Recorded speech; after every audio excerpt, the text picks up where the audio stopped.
대감마님, 김판서님께서 왜구들에게 잡혀가셨습니다. 제1장 이 못된 계집년이 또 휙 대나무 회초리가 공중을 가르며 내리쳤습니다. 하지만 맞은 것은 나무 기둥뿐이었습니다. 김판서의 부인 정씨는 이미 사라진 뒤였거든요. 어디로 갔느냐, 어디로. 김판서 김종필의 목소리가 한양종로 저택 전체를 뒤흔들었습니다. 50이 넘은 나이에도 여전히 우렁찬 그의 외침 속에는 분노보다는 절망이 더 짙게 배어 있었습니다.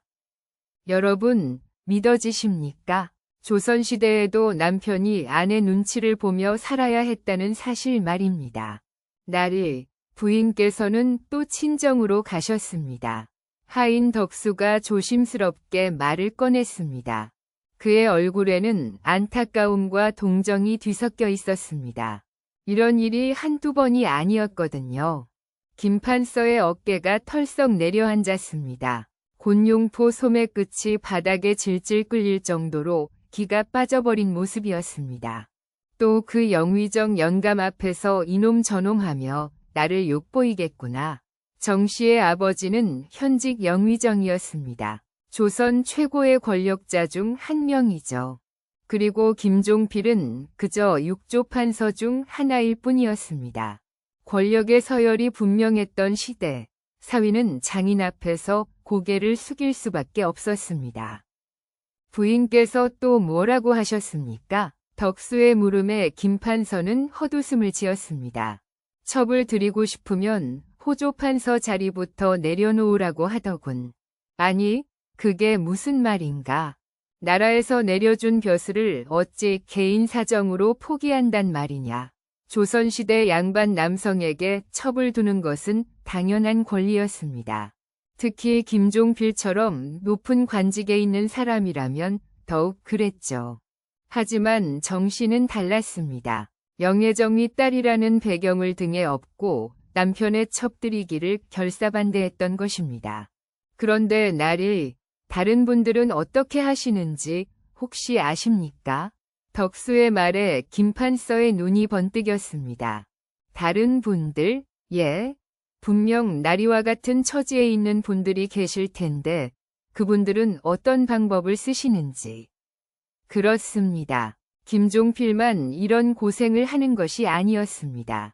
조선 후기로 갈수록 부인들의 권세가 점점 강해졌거든요. 특히 문벌 좋은 집안의 딸들은 친정의 힘을 등에 업고 남편을 휘어잡는 일이 잦았습니다. 김판서가 천천히 고개를 끄덕였습니다. 그렇다. 분명 나와 같은 처지의 사람들이 있을 것이다. 그들은 과연 어떻게 이 난관을 헤쳐나가고 있을까? 바로 그때였습니다. 대문 밖에서 말발굽 소리가 들려왔습니다. 급하게 달려온 듯 거친 숨소리까지 들렸죠. 날이 큰일 났습니다. 문이 열리며 들어온 것은 같은 관료인 이참판 이덕수였습니다. 그의 얼굴은 새파랗게 질려 있었고 평소 단정했던 복장도 엉망진창이었습니다. 이참판, 무슨 일인가? 저희 집 마님이 또 이덕수의 목소리가 떨렸습니다. 또 어찌했다는 것인가? 집안의 하인들을 모두 내쫓고 저를 사랑채에 가둬버렸습니다. 그리고는 친정 오라버니를 불러들여 저에게 이혼서를 쓰라고. 김판서와 덕수가 동시에 입을 벌렸습니다. 조선시대의 부인이 남편에게 이혼서를 강요한다니 이것은 정말 전대미문의 일이었습니다. 여러분, 상상이 되십니까? 유교 사회의 엄격한 질서 속에서도 이런 일들이 벌어졌다는 것을 말입니다. 제2장 김판서의 저택 사랑채에는 이상한 모임이 열렸습니다. 촛불 5개가 둥그렇게 놓인 가운데 5명의 남자가 둘러앉아 있었습니다. 모두 조선 조정의 고위직에 있는 사람들이었지만 지금 그들의 얼굴에는 권위고 체면이고 찾아볼 수 없었습니다. 자, 이제 모두 모였으니 각자의 사연을 털어놓아 봅시다. 김판서가 입을 열었습니다. 그의 목소리는 평소보다 훨씬 낮고 조심스러웠습니다. 혹시나 담 너머로 소리가 새어나갈까 봐서였죠. 저부터 말씀드리겠습니다. 형조 참판 박윤성이 나섰습니다. 40 중반의 그는 평소 법을 다루는 일에 정통했지만 지금은 완전히 기가 죽어 있었습니다. 저희 마님께서는 제가 술을 마시고 들어오는 날이면 문을 걸어 잠그십니다. 그리고는 마당에서 밤새 서 있으라고 하죠. 한겨울에도 말입니다. 그런데 그게 다가 아닙니다. 다음 날 아침이 되면 동네 부인들을 모두 불러 모아놓고 제가 얼마나 한심한 남편인지 1시간이고 2시간이고 떠들어대십니다. 박참판의 말에 나머지 사람들이 고개를 끄덕였습니다. 모두 비슷한 경험을 했던 것이죠. 공조정랑 최성민이 입을 열었습니다. 저는 더 심합니다. 저희 마님께서는 제 친구들과의 만남까지 통제하십니다. 누구와 언제 어디서 만났는지 낱낱이 보고하라고 하시죠. 그리고 마님 마음에 들지 않는 친구와 만나고 오면 그날은 저녁밥을 주지 않으십니다. 아니, 부엌에 들어가는 것조차 허락하지 않으십니다. 여러분, 이런 일들이 정말 가능했을까요? 남존여비의 조선시대의 말입니다. 하지만 현실은 우리가 생각하는 것과 달랐습니다. 특히 권문세족의 딸들과 결혼한 남자들은 아내의 친정 눈치를 보지 않을 수 없었거든요. 이때 막내뻘인 사헌부 감찰 윤동주가 떨리는 목소리로 말했습니다. 형님들, 저는 정말 견딜 수가 없습니다. 그의 눈가에 눈물이 맺혔습니다. 29의 젊은 나이였지만 그의 얼굴은 늙은 사람처럼 초췌해져 있었습니다. 저희 마님은 제가 다른 여자를 쳐다보기라도 하면 친정 오라버니들을 불러드립니다. 그리고는 저를 마당에 무릎 꿇려놓고 하루 종일 꾸짖으시죠. 지난번에는 길에서 기생과 마주쳤다는 이유로 사흘을 굶겼습니다. 기생을 본 것도 아니고 그냥 지나가다가 마주쳤을 뿐인데 말입니다. 분위기가 점점 무거워졌습니다. 각자의 사연을 듣다 보니 모두가 비슷한 고통을 겪고 있다는 것을 알 수 있었습니다. 그런데 이때 가장 나이가 많은 예조판서 한석봉이 빙긋 웃으며 입을 열었습니다. 여러분, 그렇다면 이제 우리도 대책을 세워야 하지 않겠습니까? 모든 시선이 한석봉에게 집중되었습니다. 60을 넘긴 그의 얼굴에는 묘한 미소가 떠올라 있었습니다. 대책이라니 무슨 말씀이십니까? 김판서가 물었습니다. 조선왕조실록을 뒤져보니 우리와 같은 처지에 있던 선배들이 사용했던 방법들이 기록되어 있더군요. 한석봉의 말에 모든 사람들이 몸을 앞으로 기울였습니다. 어떤 방법들입니까? 첫 번째는 우회 전술입니다. 부인의 심기를 건드리지 않으면서도 자신이 원하는 바를 얻는 방법이죠. 두 번째는 연합 전술입니다. 같은 처지에 있는 사람들끼리 힘을 합치는 것입니다. 그리고 세 번째는 한석봉이 잠깐 말을 멈추더니 주위를 둘러보았습니다. 역공 전술입니다. 역공 전술, 부인들이 우리를 제압하는 방식을 거꾸로 이용하는 것입니다.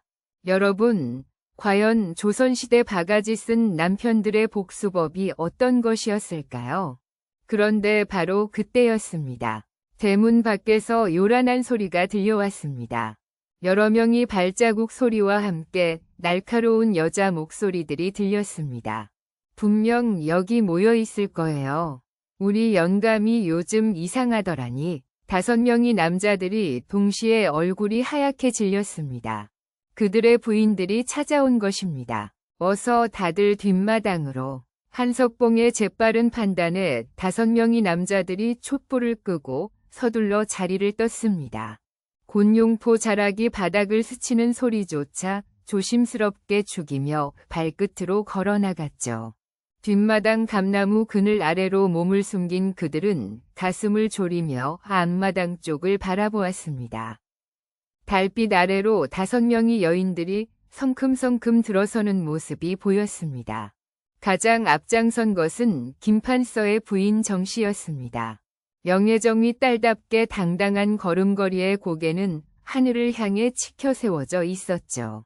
그 뒤를 따르는 4명의 부인들 역시 만만치 않았습니다. 우리 영감이 요즘 밤마다 어딘가로 나간다고 하지 않았어요? 이참판 부인의 날카로운 목소리가 밤 공기를 갈랐습니다. 분명 무슨 못된 짓을 꾸미고 있을 거예요. 남자들이란 원래 그런 것들이니까요. 박참판 부인이 거들었습니다. 그녀의 입가에는 차가운 미소가 걸려 있었죠. 여러분, 상상이 되십니까?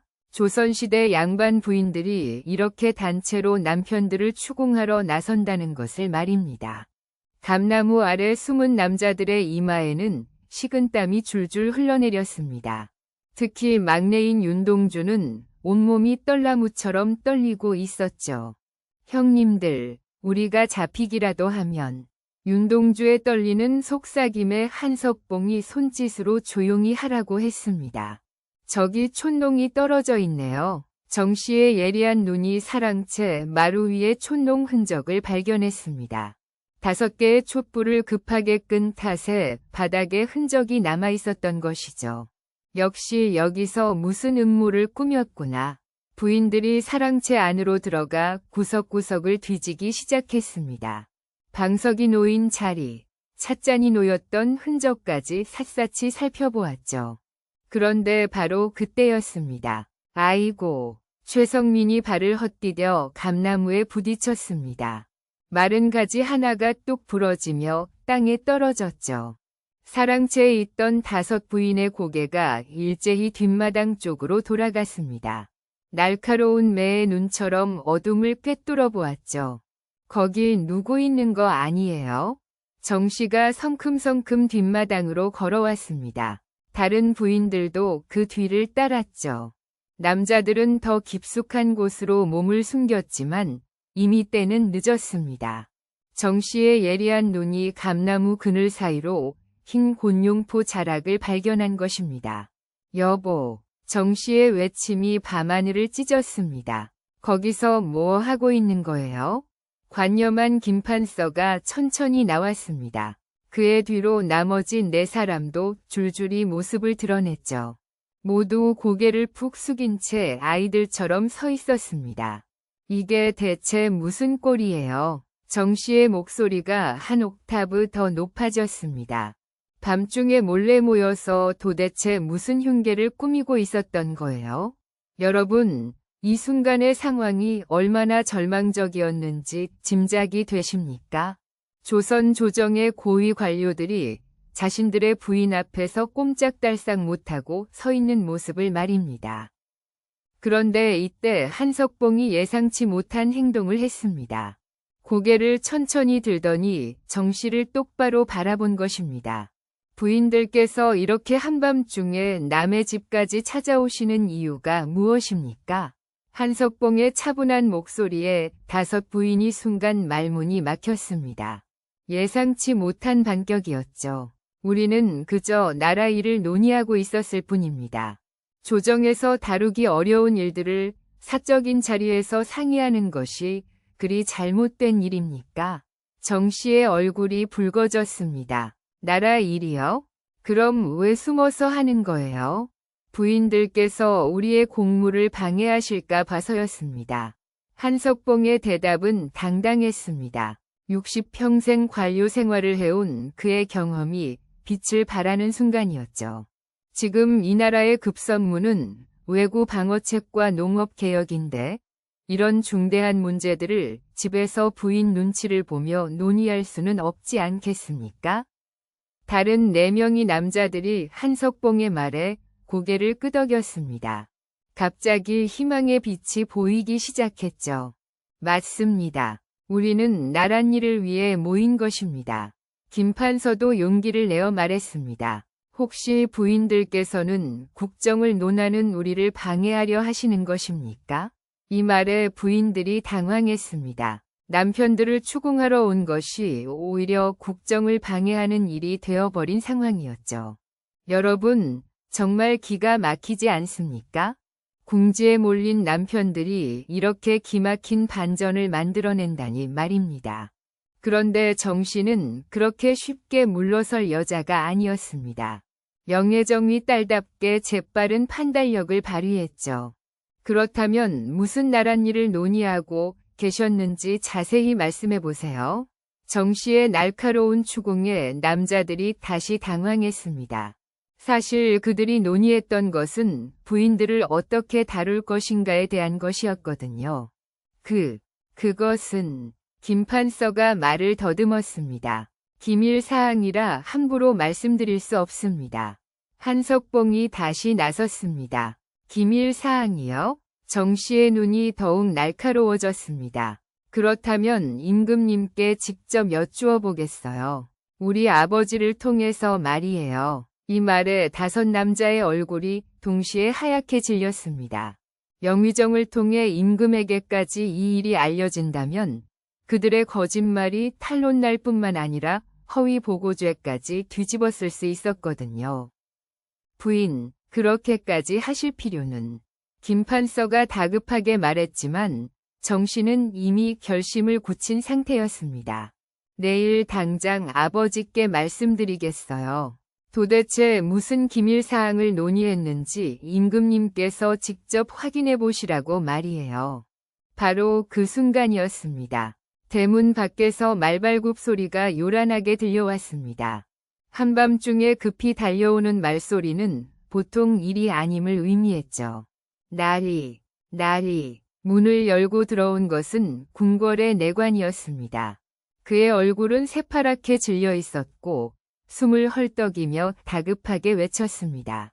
임금님께서 급히 부르십니다. 당장 입궐하라는 명입니다. 모든 사람들이 얼어붙었습니다. 한밤중에 급한 입궐 명령. 그리고 지금 이 상황이 겹치면서 무언가 엄청난 일이 벌어질 것 같은 불길한 예감이 감돌았습니다. 왜구가 부산포에 상륙했습니다. 내관의 외침이 저택 전체를 뒤흔들었습니다.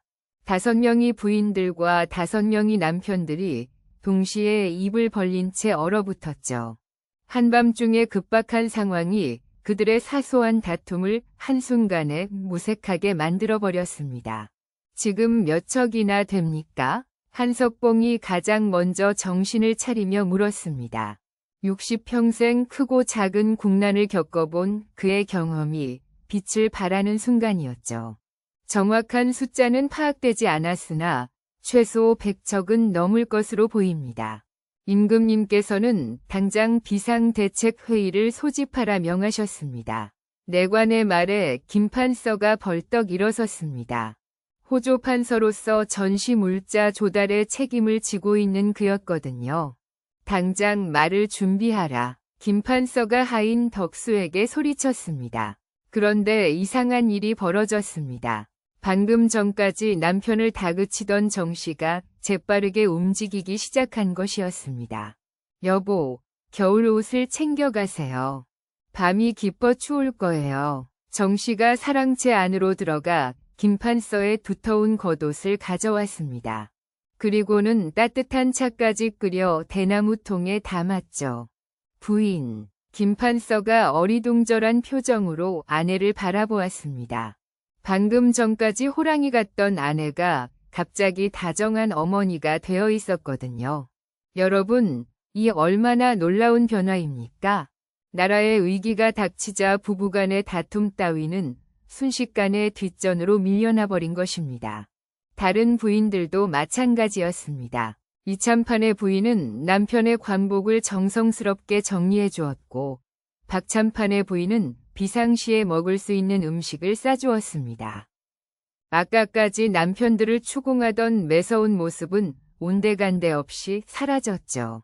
자, 모든 분들이 준비되셨습니까? 한석봉이 다른 관료들을 둘러보았습니다. 모두들 평소보다 훨씬 근엄한 표정으로 말에 오를 준비를 하고 있었습니다. 그런데 바로 그때였습니다. 윤동주가 말에 오르려다 발을 헛디뎌 비틀거렸습니다. 너무 긴장한 탓이었죠. 동주야, 괜찮으냐? 최성민이 재빨리 그를 부축했습니다. 형님, 저는 아직 이런 큰 전쟁을 겪어본 적이 없어서. 윤동주의 목소리가 떨렸습니다. 29의 나이에 사헌부 감찰이라는 높은 자리에 올랐지만 실제 국난 상황은 처음 겪는 것이었거든요. 걱정 마라. 우리가 함께 있지 않느냐. 김판서가 든든하게 말했습니다. 아까까지 아내에게 쩔쩔매던 모습과는 완전히 다른 위젓한 관료의 모습이었죠. 5명의 말이 일제히 달리기 시작했습니다. 달빛 아래로 흰 곤룡포 자락들이 바람에 펄럭이며 창덕궁을 향해 내달렸죠. 말발굽이 자갈길을 차는 소리가 한양의 고요한 밤을 깨뜨렸습니다. 궁궐에 도착하자 이미 수많은 관료들이 모여 있었습니다. 정승부터 판서, 참판, 정랑까지 조선 조정의 핵심 인물들이 모두 긴급 소집된 상황이었죠. 폐하께서 나오신다. 궁궐 내관의 외침과 함께 모든 관료들이 일제히 무릎을 꿇었습니다. 임금이 용상에 앉자 긴장감이 극도로 고조되었죠. 경들아, 지금 이 순간에도 왜구들이 우리 백성을 해치고 있다. 임금의 무겁고 낮은 목소리가 대전을 가득 채웠습니다. 호조판서 김종필, 예, 폐하. 김판서가 앞으로 나아가 더 깊이 무릎을 꿇었습니다. 군량미와 무기 조달은 어떻게 되고 있느냐? 보고 드리옵니다. 현재 군량미는 한 달뿐이 준비되어 있으나 화살과 화약이 부족한 상황입니다. 김판서의 침착한 보고에 임금이 고개를 끄덕였습니다. 그럼 당장 부족한 것들을 조달하라. 그런데 폐하, 문제가 있습니다. 김판서가 조심스럽게 말을 이었습니다. 화약을 만드는데 필요한 염초가 턱없이 부족합니다. 평시에는 중국에서 수입해왔는데 지금 당장은 구할 길이 없습니다. 대전 안이 순간 조용해졌습니다. 화약 없이는 왜구와 제대로 싸울 수 없었거든요. 여러분, 이 얼마나 절망적인 상황입니까? 적은 바로 코앞에 닥쳤는데 무기를 만들 재료조차 없다니 말입니다. 바로 그때 한석봉이 나섰습니다. 폐하, 신에게 한 가지 아이디어가 있습니다. 말해보라. 민간에서 사용하는 폭죽을 만드는 장인들이 있습니다. 그들이 사용하는 화약 제조법을 응용하면 군용 화약도 만들 수 있을 것입니다. 임금의 눈이 번뜩였습니다. 그렇다면 당장 그 장인들을 모두 불러 모으라. 그런데 폐하, 또 다른 문제가 있습니다. 이번에는 형조 참판 박윤성이 나섰습니다. 왜구들이 상륙한 곳이 하필 부산포입니다. 그곳은 우리나라 최대의 쌀 저장 창고가 있는 곳이기도 합니다. 박참판의 말에 모든 관료들의 얼굴이 하얗게 질렸습니다. 만약 그 창고를 왜구들이 점령한다면 전국의 군량미 공급에 차질이 생깁니다. 아니, 차질 정도가 아니라 완전히 중단될 수도 있습니다. 대전 안의 분위기가 점점 무거워졌습니다. 화약도 부족한데 군량미까지 위험에 처한 상황이었죠. 임금이 용상에서 일어났습니다. 그렇다면 지금 당장 부산포로 구원군을 보내야 하지 않겠느냐? 폐하, 그러나 구원군을 보내려면 최소 사흘이 걸립니다. 병조 판서가 걱정스러운 목소리로 말했습니다. 사흘이면 이미 늦습니다. 왜구들이 창고를 완전히 점령하고 물자를 모두 약탈해 갈 것입니다. 여러분, 정말 절체절명의 순간이었습니다. 이럴 때일수록 누군가는 결단을 내려야 했죠. 그런데 바로 그때였습니다. 폐하, 신이 직접 가겠습니다. 윤동주가 갑자기 앞으로 나서며 말했습니다. 29의 어린 관료가 내뱉은 말에 대전 안의 모든 사람들이 깜짝 놀랐죠. 동주야, 무슨 소리냐? 김판서가 다급하게 만류했습니다. 넌 아직 어리고 경험도 부족하다. 그런 위험한 곳에 혼자 갈 수는 없어. 하지만 윤동주의 결심은 확고했습니다. 형님들, 저는 비록 어리지만 말만큼은 그 누구보다 빠릅니다. 그리고 몸이 가벼워 적들 눈에 잘 띄지 않을 것입니다. 윤동주가 무릎을 꿇고 임금을 올려다보았습니다. 폐하, 신이 먼저 부산포로 가서 상황을 정확히 파악한 후 창고를 지킬 방법을 찾아보겠습니다. 임금이 잠시 생각에 잠겼습니다. 어린 관료의 용기는 가상했지만 너무나 위험한 일이었거든요. 그러나 혼자서는 너무 무모하지 않겠느냐? 폐하, 혼자 가지 않겠습니다. 윤동주가 고개를 들어 다른 4명의 관료들을 바라보았습니다. 우리 5명이 함께 가겠습니다. 각자의 전문 분야를 살려 최선의 방법을 찾아내겠습니다. 한석봉이 윤동주의 말에 고개를 끄덕였습니다. 폐하, 젊은 친구 말이 맞습니다. 우리 5이 함께라면 불가능한 일도 가능하게 만들 수 있을 것입니다. 김판서도 나섰습니다. 신은 호조판서로서 군량미 보관 창고의 구조를 잘 알고 있습니다. 신은 형조참판으로서 적과의 협상이나 포로 처리 등의 업무를 담당하겠습니다. 박윤성도 자신의 역할을 밝혔습니다. 신은 공조정랑으로서 성벽이나 방어시설 구축을 맡겠습니다. 최성민까지 나서며 5명이 결속을 다졌습니다. 임금이 감동한 표정으로 그들을 바라보았습니다. 경들의 충성심이 가상하다. 그렇다면 특별히 비밀 명령서를 내리겠다. 임금이 내관에게 손짓을 하자 곧 붉은 비단에 쌓인 명령서가 나왔습니다.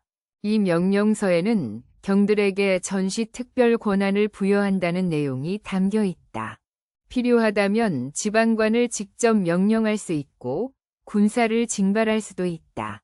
5명의 관료가 동시에 무릎을 꿇고 명령서를 받들었습니다. 그런데 폐하, 한 가지 더 부탁드릴 것이 있습니다.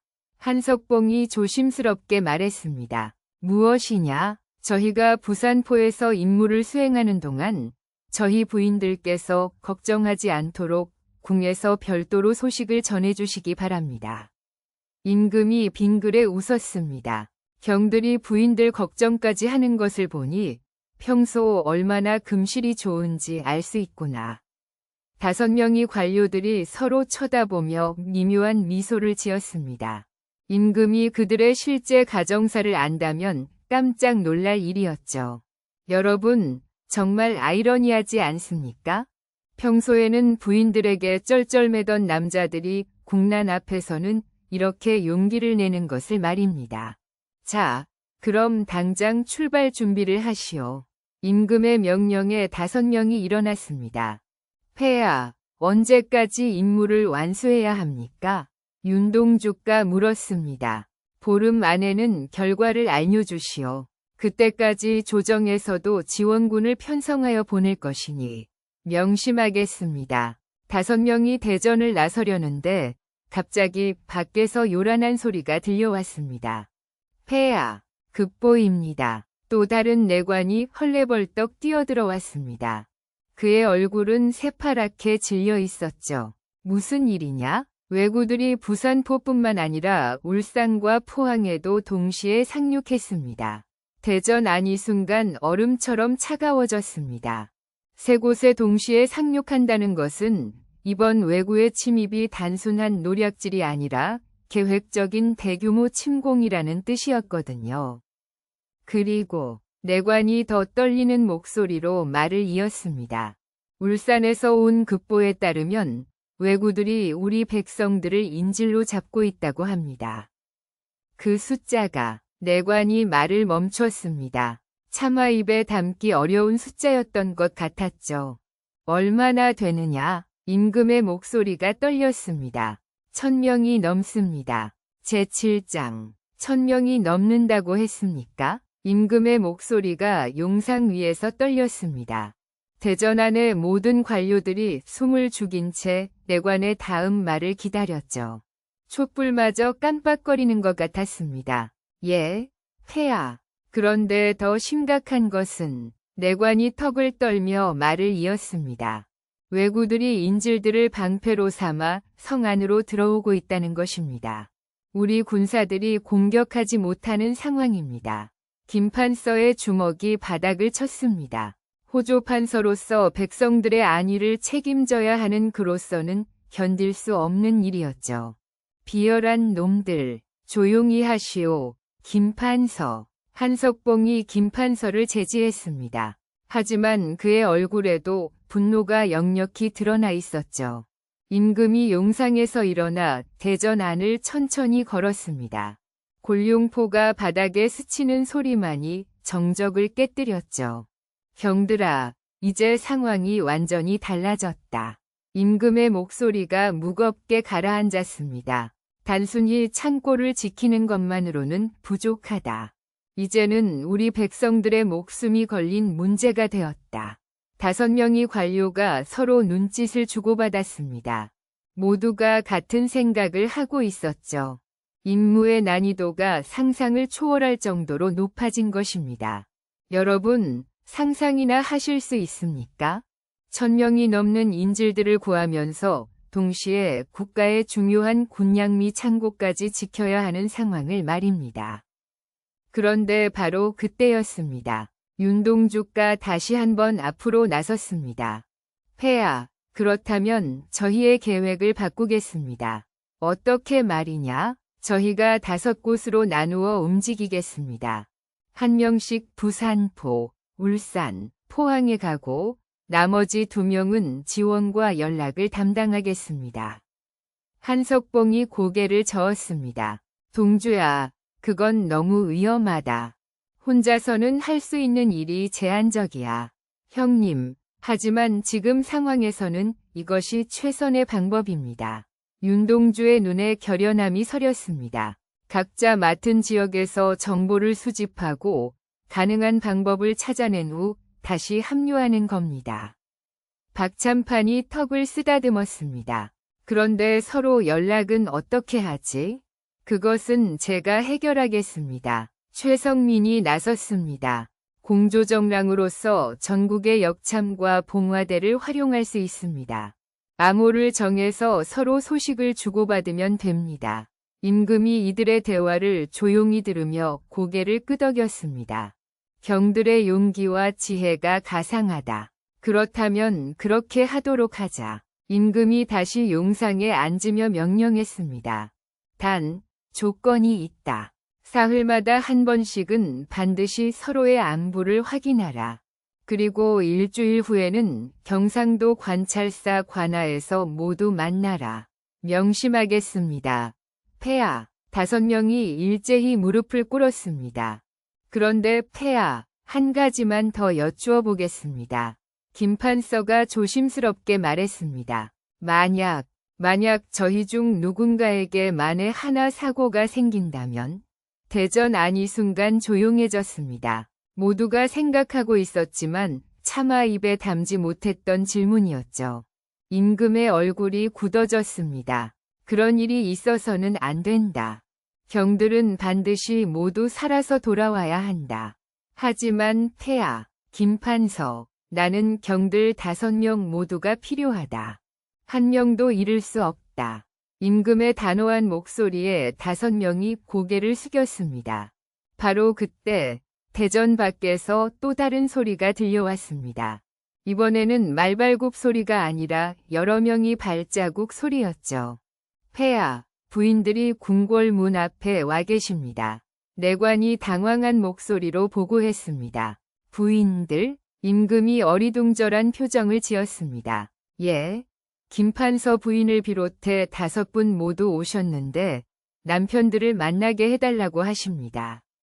김판서의 얼굴이 하얗게 질렸습니다.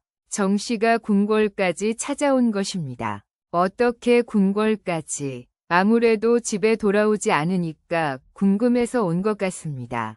한석봉이 씁쓸하게 말했습니다. 임금이 잠시 생각에 잠겼다가 고개를 끄덕였습니다. 들어오라고 하라. 경들의 부인들께도 상황을 알려드리는 것이 좋겠다. 여러분, 정말 기가 막히지 않습니까? 국가 비상사태인데 부인들이 궁궐까지 남편을 찾으러 온다니 말입니다. 잠시 후 5명의 부인이 대전으로 들어왔습니다. 모두 한밤중에 급히 나온 탓에 평소보다 단정하지 못한 모습이었지만 눈빛만은 여전히 날카로웠죠. 폐하께 문안들이 옵니다. 정 씨가 대표로 인사를 했습니다. 영예정이 딸답게 궁중 예절은 완벽했죠. 부인들, 경들의 남편들이 지금 중요한 국가 임무를 맡게 되었어.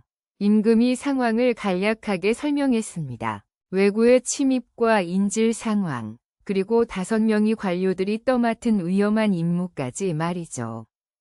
부인들의 표정이 점점 심각해졌습니다. 특히 막내뻘인 윤동주의 부인은 얼굴이 새파래졌죠. 그렇다면 얼마나 위험한 일입니까? 윤동주 부인이 떨리는 목소리로 물었습니다.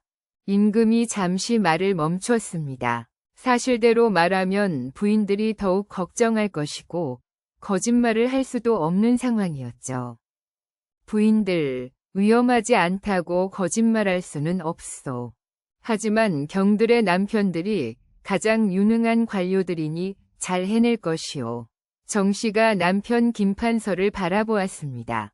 그녀의 눈에는 걱정과 두려움이 가득했지만 동시에 무언가 다른 감정도 섞여 있었죠. 여보, 정 씨가 조용히 남편을 불렀습니다. 예, 부인. 김판서가 긴장한 목소리로 대답했습니다. 꼭 살아서 돌아오세요. 정 씨의 목소리가 떨렸습니다. 평소 호랑이 같던 그녀가 이렇게 약한 모습을 보이는 것은 처음이었죠. 다른 부인들도 마찬가지였습니다. 평소에는 남편들을 다그치고 통제하려 했지만 진짜 이별의 순간 앞에서는 모두 걱정스러운 아내의 모습을 드러냈습니다. 부인들, 저희는 반드시 살아서 돌아오겠습니다. 한석봉이 대표로 말했습니다. 그리고 그동안 저희가 집에서 부족한 남편이었다는 것을 알고 있습니다. 돌아오면 더 나은 남편이 되도록 노력하겠습니다. 이 말에 5명의 부인들이 동시에 눈물을 글썽였습니다. 자, 이제 출발할 시간이요.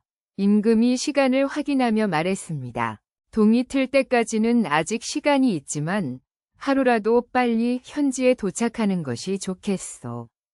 5명의 관료가 일어나 부인들과 마지막 인사를 나누었습니다. 평소 같으면 어색했을 포옹도 자연스럽게 이루어졌죠. 그럼 누가 어느 지역을 맡을 것인지 정해야겠군. 한석봉이 말했습니다. 제가 부산포로 가겠습니다. 윤동주가 나섰습니다. 가장 위험한 곳이니 아니다, 동주야. 부산포는 내가 가겠다. 김판서가 윤동주를 막았습니다. 호조판서인 내가 군량 및 창고 상황을 가장 잘 알고 있으니까. 그럼 저는 울산으로 가겠습니다. 박참판이 말했습니다. 인질 협상에는 법률 지식이 필요하니까요. 이렇게 해서 역할 분담이 끝났습니다.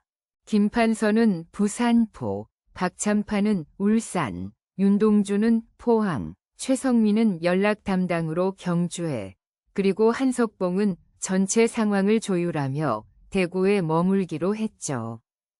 그럼 암호는 어떻게 정할까? 최성민이 물었습니다. 간단하게 하자. 매화는 안전, 국화는 위험, 연화는 도움 필요라는 뜻으로 하자. 한석봉의 제안에 모두가 고개를 끄덕였습니다.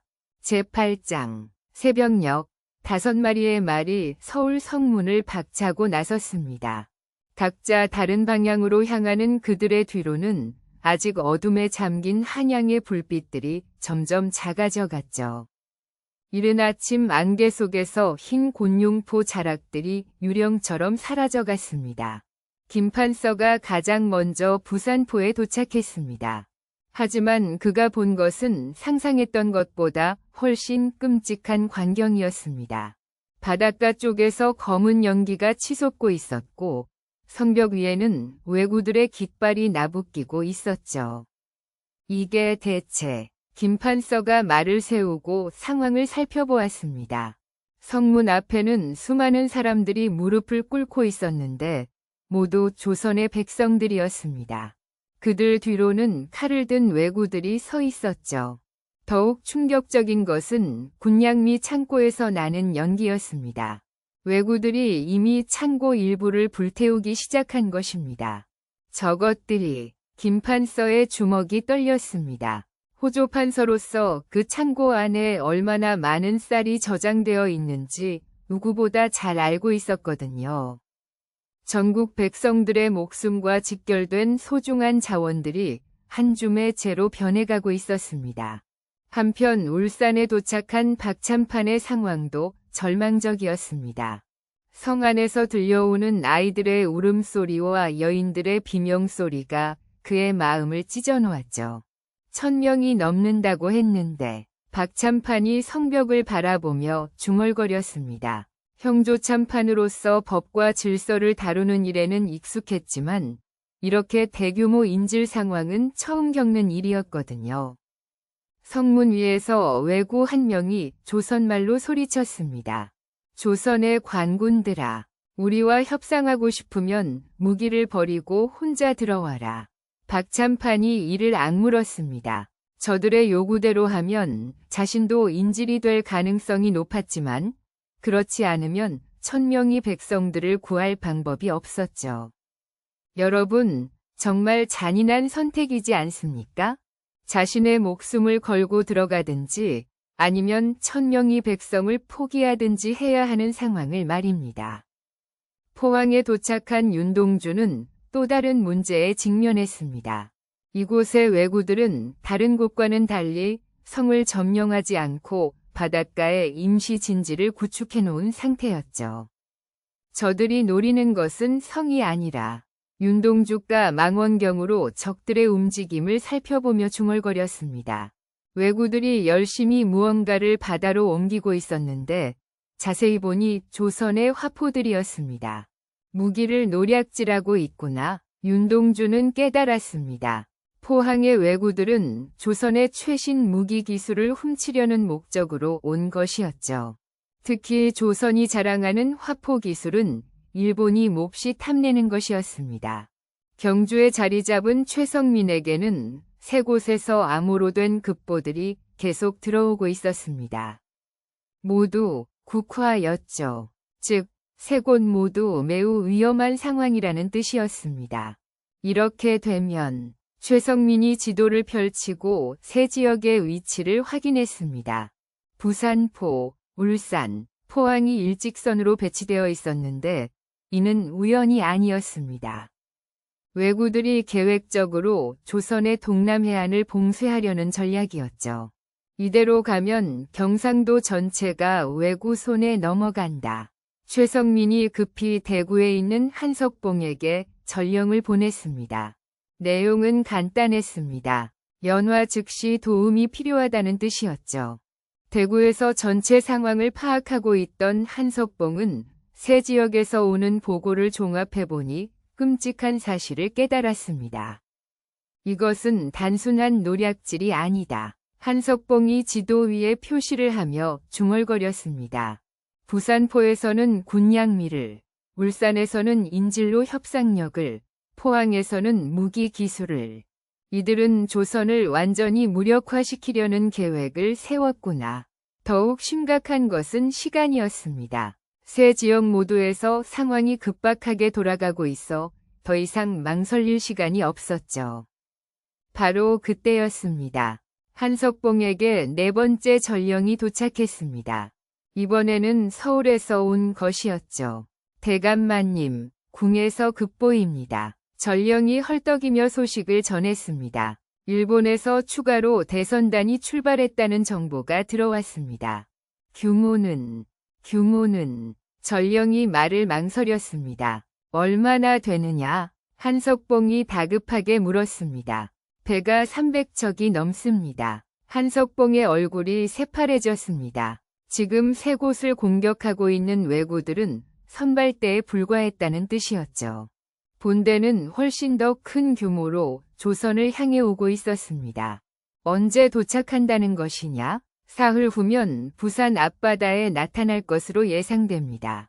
여러분, 이보다 더 절망적인 상황이 있을까요? 현재의 적들도 감당하기 어려운데 10배가 넘는 규모의 본대가 사흘 후에 도착한다는 것입니다. 한석봉이 급히 4곳으로 동시에 전령을 보냈습니다.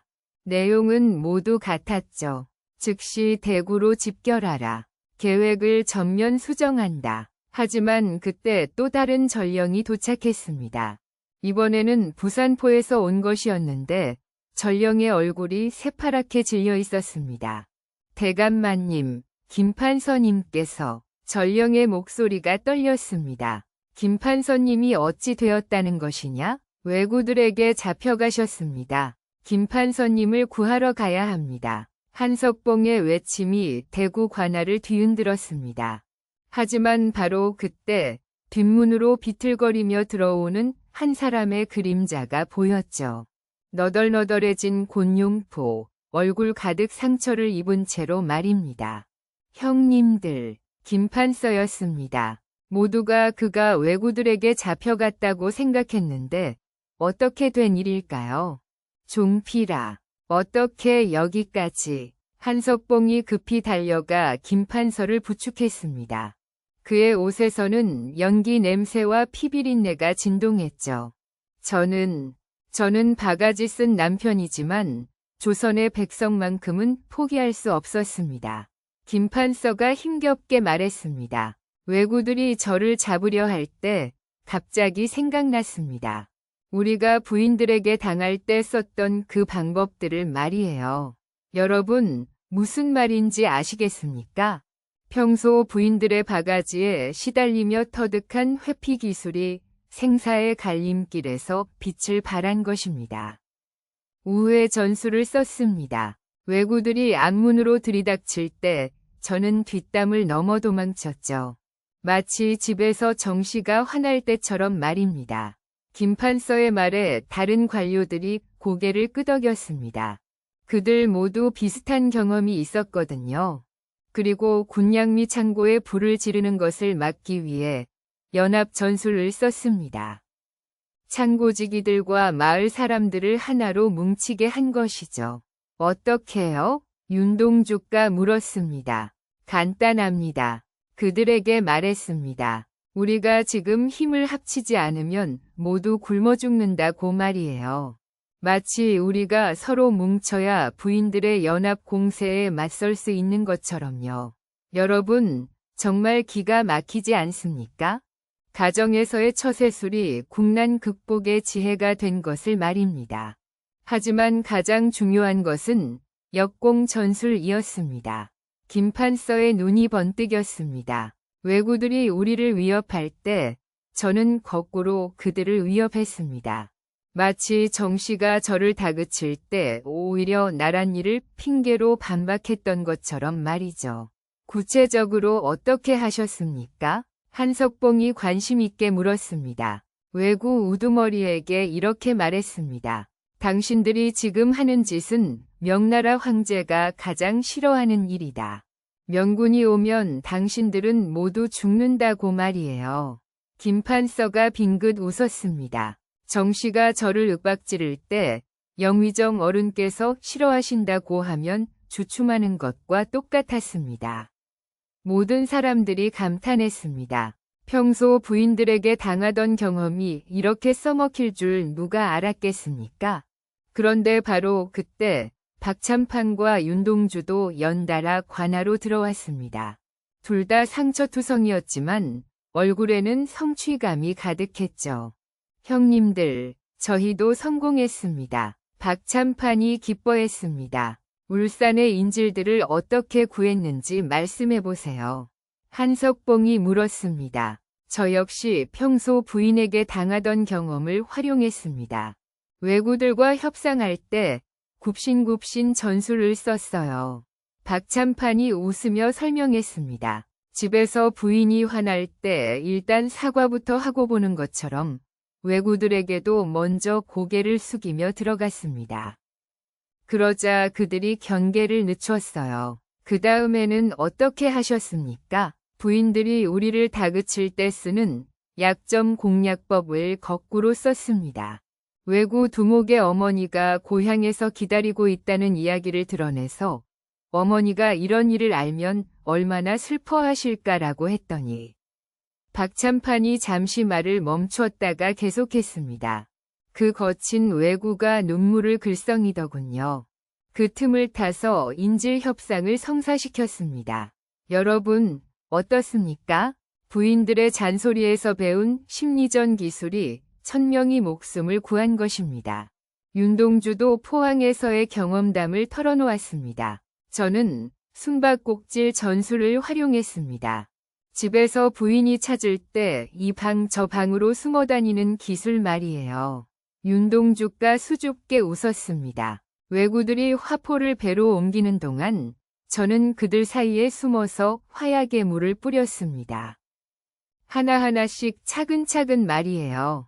마치 부인 몰래 술을 숨겨놓았다가 조금씩 꺼내 마시는 것처럼요. 그래서 어떻게 되었습니까? 화포들이 모두 무용지물이 되었습니다. 왜구들이 일본으로 가져가 봐야 쓸 수 없는 고철덩어리가 된 거죠. 최성민도 자신의 역할을 자랑스럽게 이야기했습니다. 저는 정보 수집 전술을 발휘했습니다. 집에서 부인들이 동네 소식을 샅샅이 파악하는 그 능력을 배워서 왜구들의 움직임을 모두 파악했어요. 5명이 모두 모이자 한석봉이 진짜 놀라운 소식을 전했습니다. 여러분, 우리가 각자의 임무를 성공시키는 동안 기적 같은 일이 일어났습니다. 무슨 일입니까? 일본에서 오고 있던 300척의 대선단이 풍랑을 만나 대부분 침몰했다는 소식이 들어왔습니다. 모든 사람들이 환호했습니다. 하늘이 도운 것이었죠. 그리고 더 놀라운 소식이 있습니다. 한석봉이 계속 말했습니다. 우리가 각 지역에서 보여준 활약상이 조정에 알려져서 임금님께서 특별히 상을 내리신다고 합니다. 여러분, 정말 감동적이지 않습니까? 바가지 쓴 남편들이 그 경험을 바탕으로 나라를 구한 것을 말입니다. 보름 후 5명은 서울로 돌아왔습니다. 궁궐에서는 성대한 포상식이 열렸고 임금은 직접 그들의 공로를 치하했죠. 경들이 보여준 지혜와 용기가 이 나라를 구했다. 임금의 말씀에 5명이 고개를 숙였습니다. 그런데 폐하, 저희는 사실 특별한 것을 한 게 아닙니다. 김판서가 조심스럽게 말했습니다. 다만 평소 가정에서 겪던 일들을 활용했을 뿐입니다.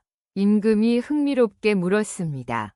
가정에서의 경험이 국정에 도움이 된다는 말이냐? 그렇습니다. 폐하, 부인들과의 생활에서 배운 인내, 지혜, 그리고 화해의 기술이 모두 도움이 되었습니다. 한석봉이 대답했습니다. 포상식이 끝난 후 5명은 각자의 집으로 돌아갔습니다. 그런데 놀라운 일이 벌어졌습니다. 김판서의 집에서는 정씨가 직접 대문까지 나와서 남편을 맞았습니다. 그리고는 정성스럽게 준비한 저녁상을 차려주었죠. 여보, 그동안 고생 많았어요. 정씨의 목소리에는 평소의 날카로움이 사라지고 따뜻함이 가득했습니다. 부인, 김판서가 감동했습니다. 저도 반성했어요. 그동안 당신을 너무 힘들게 했나 봐요. 정씨가 남편의 손을 잡았습니다. 앞으로는 서로 이해하며 살아요.